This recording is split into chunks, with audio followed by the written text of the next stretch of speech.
ETV YouTube channels లో మీ వ్యాపార ప్రకటనల కోసం ఈ నంబర్కి కాల్ చేయండి.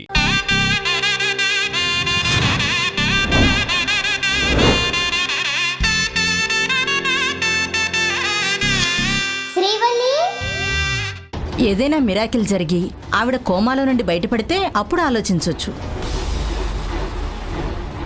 అంటే డాక్టర్స్ టోటల్గా చేతులెత్తేసినట్టేనమాట. ఓకే మేడం, ఈ విషయం వెంటనే మా ఏసీపీ గారికి ఇన్ఫార్మ్ చేయాలి. వస్తాను. నర్స్ మేడం, ఆండాళ్ళు దొరికింది. తన ద్వారా ఏదైనా ఇన్ఫర్మేషన్ తెలుసుకోవచ్చని అనుకున్నాను, కానీ తను దొరికిందన్న ఆనందం కోమాలోకి వెళ్ళిపోయిందని తెలిసి క్షణాల్లో ఆవిరైపోయింది. సుబ్రహ్మణ్యేశ్వర, ఇంకా ఎన్ని పరీక్షలు పెడతావు తండ్రి?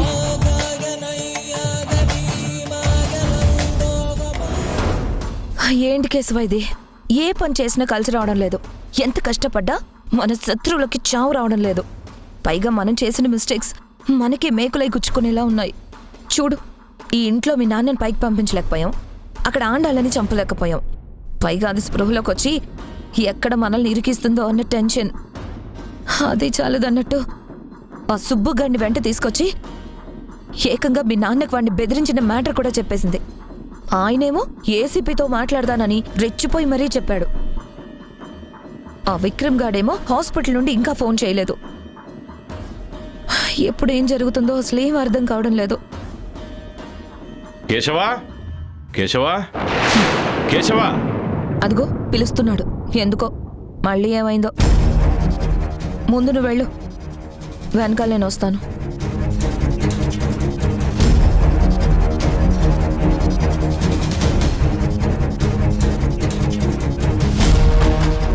ఏమైంది? పిలిచారా నాన్న? అవును కేశవ, పద అలా కమిషనర్ ఆఫీస్ వరకు వెళ్ళొద్దాం.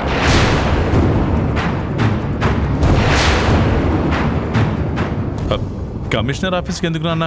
ఎందుకేంటి కేశవ, మన సుబ్బుకి వార్నింగ్ ఇచ్చిన విషయం మాట్లాడాలి కదా. ఆ రివాల్వర్ పెట్టి బెదిరించిన వాడెవడో తెలుసుకోవాలిగా.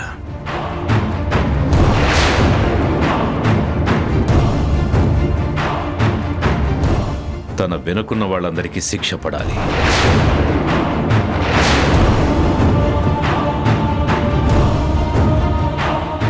కేశవ, సుబ్బును బెదిరించినట్టే రేపు శ్రీవల్లిని బెదిరిస్తే, తననేమైనా చేస్తే? అందుకే ముందు జాగ్రత్త కోసం ఏసీపీ గారిని కలిసి జరిగినవన్నీ చెబుదాం.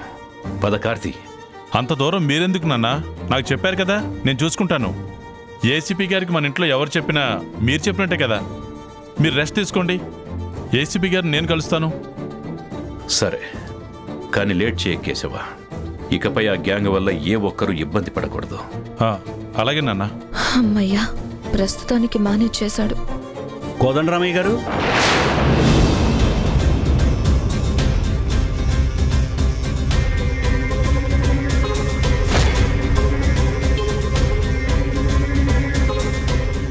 రండి సతీష్. నమస్తే సార్. నీకు నిండా 100 ఏళ్ళు. మీ గురించే మాట్లాడుకుంటున్నాం. ఇంతలో మీరు వచ్చేశారు. సార్, ఒక బ్యాడ్ న్యూస్ సార్, అందుకే రావాల్సి వచ్చింది.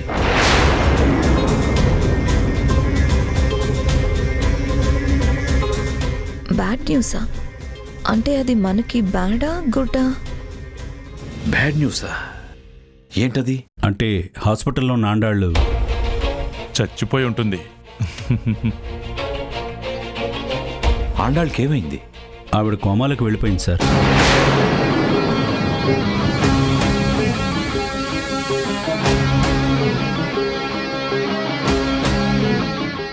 ఆండాళ్ళు మిమ్మల్ని ఎందుకు కలవాలనుకుంటుందో, అసలు మీతో ఏం చెప్పాలనుకుంటుందో అది తెలుసుకుందామంటే ఆ అవకాశం కూడా ఇలా అయిపోయింది సార్. I'm sorry sir. నువ్వెందుకు సారీ చెప్పడం సతీష్? నీ ప్రయత్నం నువ్వు చేసావు. ఆమెకు అలా జరిగితే నువ్వేం చేస్తావు? ఇలా ఎందుకు జరిగింది? తను అవుట్ ఆఫ్ డేంజర్ అని చెప్పాడు కదా డాక్టర్. అవుట్ ఆఫ్ డేంజర్ అని చెప్పారు, కానీ తలకి బలమైన దెబ్బ తగలడం వల్ల బ్రెయిన్లో నర్వస్ సిస్టమ్ దెబ్బతిన్నదట. అందుకే ఆవిడ కోమాలోకి వెళ్ళిపోయిందట.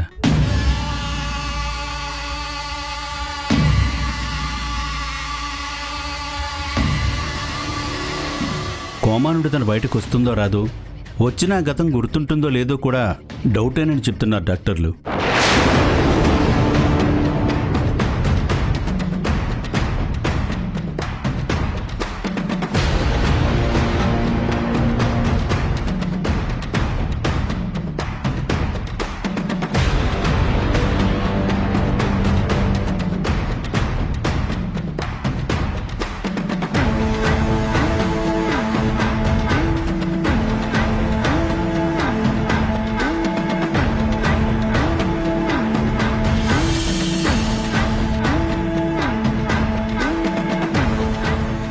కానీ ఈవిడ నోరు విప్పలేదండి.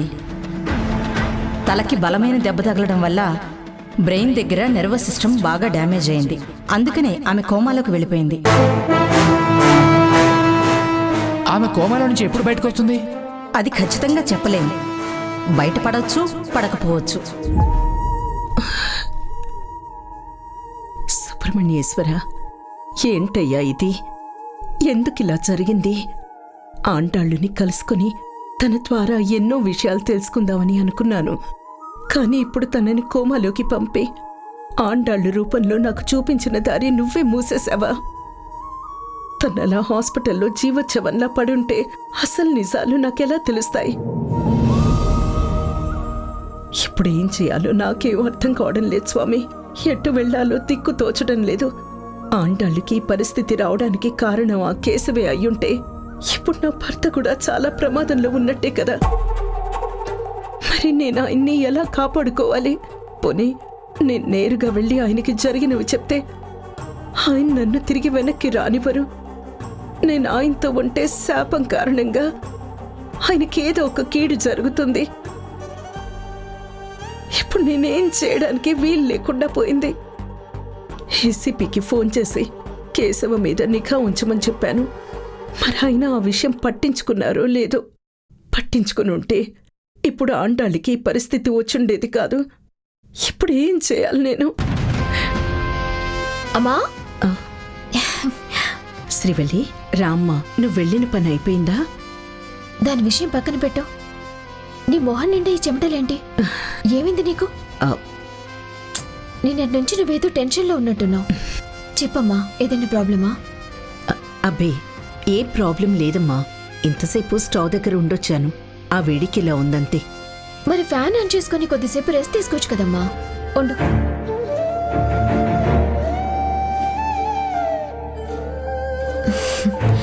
అమ్మా, యాక్చువల్గా నీకో విషయం చెప్పాలని కంగారుగా వచ్చాను. ఏ విషయం? నేను సుబ్బు కలిసి ఒక ముఖ్యమైన విషయం మాట్లాడటానికి కల్పన గారింటికి వెళ్ళాం కదా. అక్కడికి వెళ్ళాక మాకు అంతకన్నా ఇంపార్టెంట్ విషయం తెలిసింది. ఏంటిది? ఎవరో సీతమ్మక్క, సీతమ్మక్క, ఎవరో వచ్చినట్టున్నారు. చూసొస్తాను.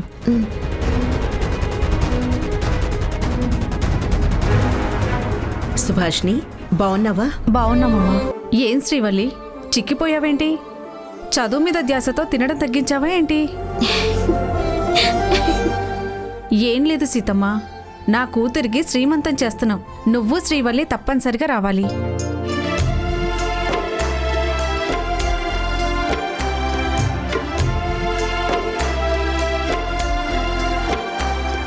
ఇప్పుడు 9వ నెల?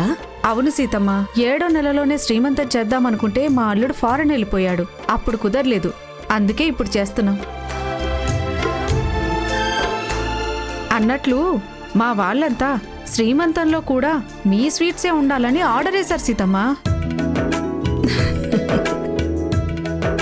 మా అమ్మాయి పెళ్లిలో తిన్న స్వీట్స్ రుచి ఇంకా గుర్తున్నాయంట.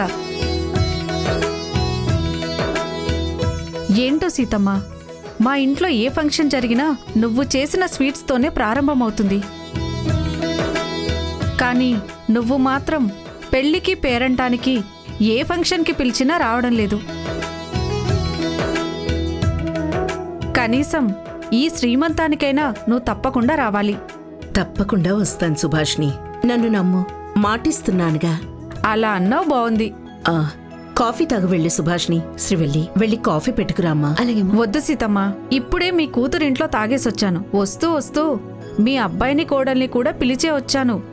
ఇంకా చాలా మందిని పిలవాలి. వస్తాను సీతమ్మ.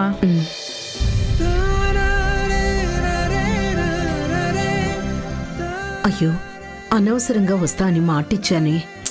ఇప్పుడు ఇస్తే ఏమైందమ్మా? ఆ సీమంతానికి మీ అక్క కూడా వస్తోందటమ్మా. వస్తే రాని, నలుగురితో పాటు వాళ్ళు వస్తారు, అంతే కదా. నువ్వేం మంగళక్క ఇంటికి అన్నయ్య ఇంటి ఫంక్షన్కి వెళ్ళట్లేదు కదా, ఎందుకమ్మా అంత టెన్షన్?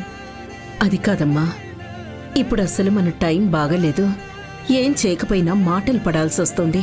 మళ్ళీ ఇప్పుడు మీ అక్క అక్కడికొస్తే ఏం మాట్లాడుతుందో ఏమిటో. అమ్మా, పరాయి వాళ్ళింటి ఫంక్షన్లో కూడా అక్క అనవసరంగా ఎందుకు గొడవ పెట్టుకుంటుంది చెప్పు? నువ్వెక్కువగా ఆలోచించి మనసు పాడు చేసుకోకు. అసలే టైర్డ్గా కనిపిస్తున్నావు. నువ్వు వెళ్ళి రెస్ట్ తీసుకో, నేను నీకు మజ్జిగ కలిపి తీసుకొస్తాను, సరేనా?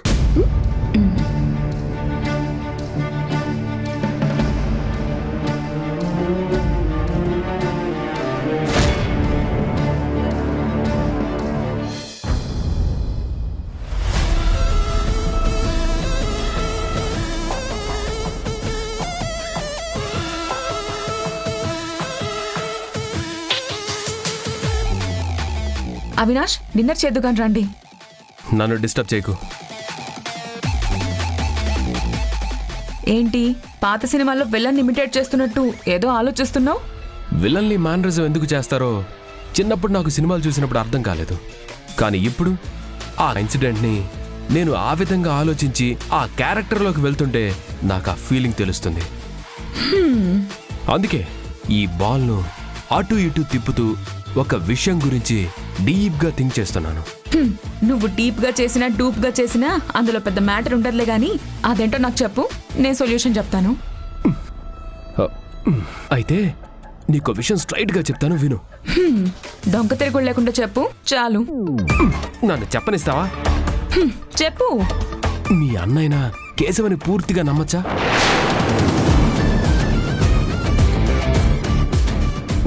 నేనంత సీరియస్ మ్యాటర్ చెప్తుంటే నువ్వేంటి నన్ను అలా చూస్తున్నావు? ఇంకెలా చూడాలో అర్థం కాక. అసలు మీ అన్నయ్య గురించి నీ అభిప్రాయం ఏంటి? అభిప్రాయం ఏంటి అని అడక్కు. అసలు నీ మనసులో మా అన్నయ్య మీద ఉన్న అనుమానం ఏంటి?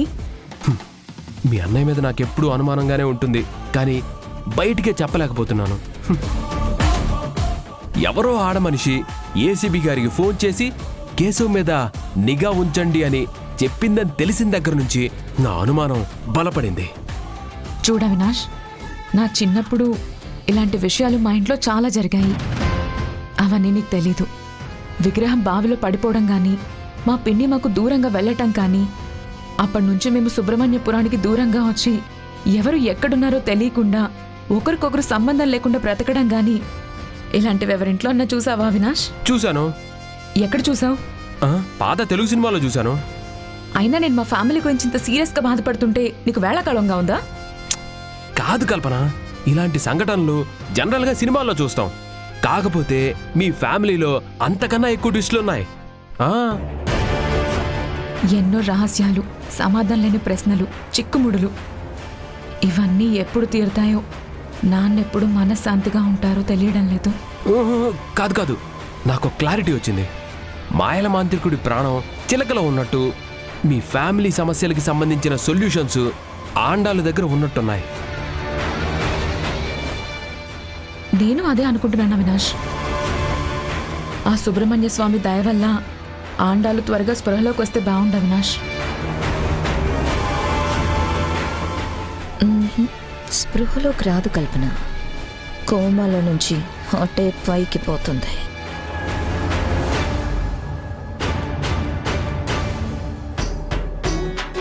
అసలు సుబ్బుకి ఎలా చెప్పాలో అర్థం కావటం లేదు. కాస్త మంచి రోజు చూసుకొని చెప్తే బెటరేమో. మంచి రోజా? పెద్దవాళ్ళు ఒక సామెత చెప్తుంటారు, కక్కొచ్చినా కళ్యాణం వచ్చినా ఆగదని. అలాగే మనసు పడినా మనసులో మాట చెప్పాల్సి వచ్చినా ఆగకూడదు. ఇంతకన్నా మంచి ప్లేస్, ఇంతకన్నా మంచి టైం అస్సలుండదు. ఇక్కడే చెప్పేసేయ్. ఇక్కడ ఇప్పుడా? వద్దే, తర్వాత చూసుకుందాంలే. నువ్వు ఇలా అంటావనే నేను ఆల్రెడీ సుబ్బు కాల్ చేసి ఇక్కడికి రమ్మని చెప్పాను. ఆన్ ది వేలో ఉండుంటాడు, తను కాసేపట్లో వచ్చేస్తాడు. ఎంత పని చేసావే రాక్షసి! అసలు నేను ఇంకేం ప్రిపేర్ కాలేదే, ఇప్పుడు ఎలా చెప్పాలి? ప్రిపేర్ కావడానికి ఇది పరీక్ష కాదు, ప్రపోజింగ్. నువ్వు సుబ్బు రూమ్కి వెళ్ళి ఏం చెప్పాలనుకున్నావో అదే చెప్పేసేయ్. పెదవి దాటని మాటొకటుంది తెలుసుకో సరిగా, అడుగుతావని ఆశగా ఉంది, అడగవే త్వరగా. నిన్ను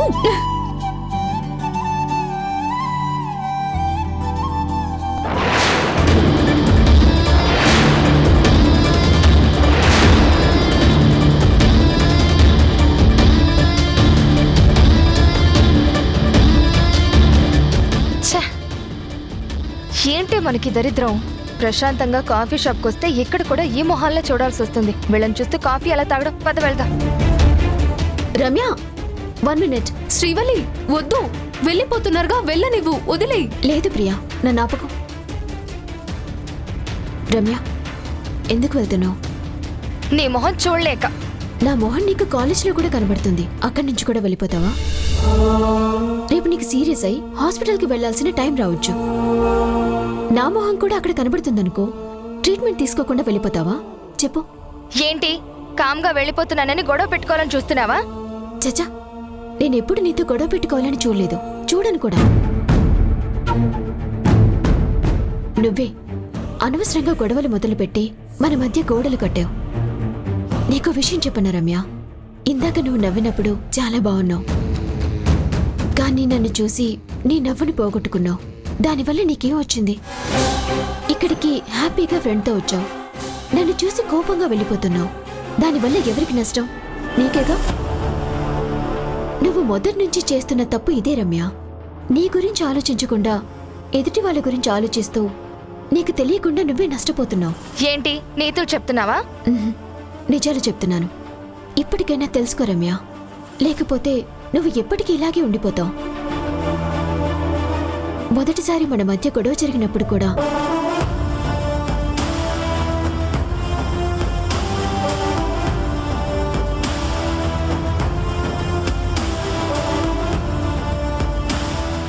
ఆలోచించు రమ్య, నేను ఆ రోజు కూడా నువ్వు అలా చేసినందుకు రియాక్ట్ అవ్వాల్సి వచ్చింది, కానీ నీపై నాకు పర్సనల్గా ఎలాంటి కోపం లేదు. ఒకవేళ నీకు నాపై ఇంకా కోపం ఉంటే దానికి నేను సారీ చెప్తున్నాను, కానీ ఒకసారి ఇప్పుడు నేను చెప్పిన దాని గురించి ఆలోచించు. మన స్టూడెంట్స్ రమ్య, చదువుకోవటానికి కాలేజ్కి వెళ్తున్నాం. మనకంటూ ఒక గోల్ ఉంటుంది, మన దృష్టి దాని మీదే పెట్టాలి, కానీ ఇలా ఎందుకు పనికిరాని గొడవల మీద కాదు. అయినా అసలు మన శత్రువులమేం కాదే, రాజకీయాల్లోనూ వ్యాపారాల్లోనూ మన ప్రత్యర్థులమేం కాదే. అలాంటప్పుడు మంచిగా ఉండాలి, కానీ ఇలా ఒకరినొకరు ద్వేషించుకోవడం ఏంటి? ప్లీజ్ రమ్య, ఒకసారి నేను చెప్పింది అర్థం చేసుకో. పదవే పద.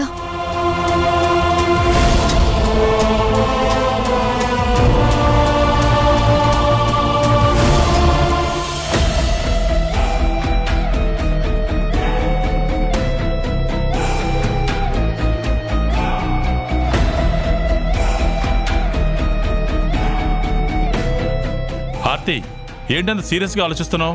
ఇప్పుడు మనం హ్యాపీగా సెలబ్రేట్ చేసుకోవాల్సిన సందర్భం ఇది. Let's celebrate the moment. ఎందుకు? ఎందుకేంటి ఆర్తి? ఆండాల్ కోమాలోకి వెళ్ళిపోయింది కదా, సో మనం ఒక మర్డర్ చేయకుండానే మన లైన్ క్లియర్ అయిపోయింది కదా. ఆండాళ్ళు కోమాలకు వెళ్ళిపోయిందని న్యూస్ వినగానే నేను చాలా హ్యాపీగా ఫీల్ అయ్యాను, కానీ ఆ హ్యాపీనెస్లో మనం ఒక విషయం మర్చిపోయాం. ఏంటది? సీతమ్మ. సీతమ్మ? అవును, ఆండాళ్ళు కోమాలోకి వెళ్ళిపోయింది కాబట్టి మన విషయం ఇంకెవ్వరికీ తెలియదని నువ్వు ఆలోచిస్తున్నావు, కానీ ఆండాళ్ళని మనం కిడ్నాప్ చేసి గెస్ట్ హౌస్లో దాచామని తెలిసిన సీతమ్మ, ఆ సీతమ్మ గురించి మనం ఆలోచించడం మర్చిపోయాం. తన గురించి ఆలోచించడానికి ఏముంది? చాలా ఉంది కేశవ. సీతమ్మని తక్కువ అంచనా వేయడానికి వీల్లేదు. ఆ రోజు గెస్ట్ హౌస్కి వచ్చిందంటేనే ఆల్రెడీ మన మీద డౌట్ వచ్చే ఉంటుంది. ఇప్పుడు కూడా తను ఆండాలు ఎక్కడుందో తెలుసుకునే ప్రయత్నం చేస్తూనే ఉండుంటుంది. నాకు తెలిసి సీక్రెట్గా మనల్ని ఫాలో చేస్తూ ఉండొచ్చు. ఆండాళ్ళకి ఇలా జరిగిందని తెలిసిన మరుక్షణం మనల్ని ఏదో ఒక రూట్లో మనల్ని ఇరికించే ప్రయత్నం చేస్తుంది. నువ్వన్నది కరెక్టే, కానీ సీతమ్మ గురించి మరీ అంత భయపడాల్సిన అవసరం ఏం లేదు. ఎందుకంటే ఆండాళ్ళ గురించి సీతమ్మకు తెలిసే అవకాశమే లేదు. ఒకవేళ తెలిసినా ఆండాళ్ళకి ఇలా జరగడానికి కారణం మనమేనని ప్రూవ్ చేయడానికి ఆధారం కూడా లేదు కదా. ఈ లోపు టైం చూసుకుని మెల్లగా ఆండాల్ని శాశ్వతంగా పైకి పంపించేద్దాం. అప్పుడు మనకి ఏ ప్రాబ్లం ఉండదు. ఈలోపు మనం కూడా సీతమ్మ ఏం స్టెప్ తీసుకుంటుందో జాగ్రత్తగా గమనిస్తూ ఉందాం. ఆవిడ మూమెంట్ని బట్టి మనం స్టెప్ వేద్దాం. సరే కేశవ, సీతమ్మని ఒక్కంట కనిపెడుతూ ఉండు. అలాగే ఆండాళ్ళని ఎప్పుడు లేపేయాలో పర్ఫెక్ట్గా ప్లాన్ చేయి. ఈసారి మనం ఫెయిల్ అవ్వకూడదు.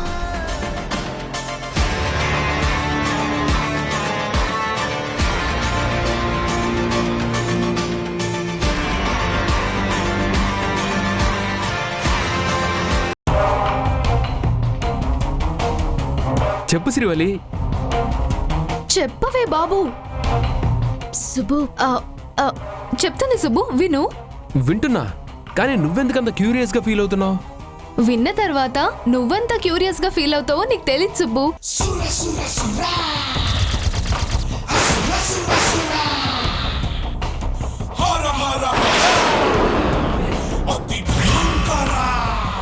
ఈటీవీ విన్ యాప్ రోజుకి కేవలం రూపాయి మాత్రమే. ఇప్పుడే ఈటీవీ విన్ యాప్ డౌన్లోడ్ చేసి సబ్స్క్రైబ్ చేయండి.